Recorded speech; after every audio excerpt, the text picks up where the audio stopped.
Right, guys, I guess we should talk about this, though as always, take it with a pinch of salt the size of the Dead Sea, because the Telegraph are reporting that the government has now decided to drop its vaccine passport plan for various reasons, it's claimed. This, of course, I'm obviously very happy with if it is true, and that is a whale-sized fucking if, let me tell you that. Naturally, as far as I can tell, the BBC have not said a word about this yet, but that will surprise few of you. Now, it should also be said that this government changes its mind like you change your socks, and has said many things before, completely contradicting themselves, even if it makes them look a bit stupid, which, let's be honest, it often does. Now, the reasons given in the Telegraph mostly state the obvious, like the ethical concerns of a papers please society, the vaccine rollout itself that they claimed was the way out, and the fact that foreign tourists would undercut the system, just to name a few.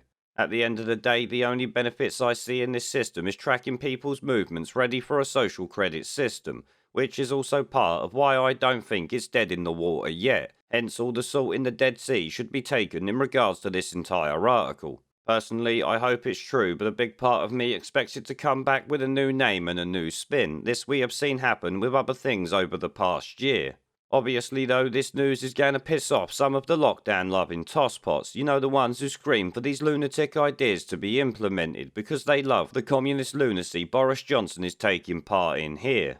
One thing I will say, though, is this article claims even Michael Gove is against the idea, which is shocking to me, but once again, a pinch of salt and the Dead Sea comes to mind. Now, it does also say that Israel plans to drop its Green Pass bullshit soon, which in all honesty could be what made the politicians drop it here. Everything our government has done over the past year or more, it has copied from another country, proving they follow the herd stupidity like has been pointed out many times before. I mean, it's kind of a giveaway when they don't follow the original pandemic plan that had been in place for I don't know how long. But on top of that, we also have Michael Gove apparently saying in a select committee hearing that the government is not committed to bringing these in, saying there is a perception among some people that the government has locked onto this and will introduce it come hell or high water. Which obviously is true to some degree. The public who are aware of the danger it brings think the government are planning to force it through at some point regardless, which I know for a fact that I do, and so do many of you, but obviously Gove claims this is not the case. So maybe the Tories have spotted that a lot of their own supporters are sitting there questioning why they support a party doing things they would expect from a Corbynista Labour Party.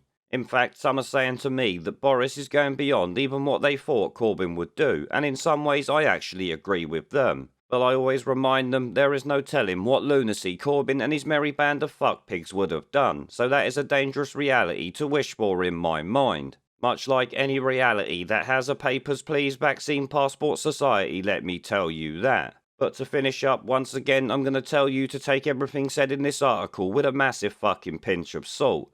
The government has flip-flopped like no other before it, changing its mind in hours as we have seen. Nothing is certain with this shit show, let me tell you that. Unless, of course, we get them all locked up in the tower where they belong. Obviously, that is just dreaming. These people don't suffer the law like us peasants do. Now remember guys, my new website is linked down below in the video description, so check that out if you have not already, and I'll catch you all in the next one.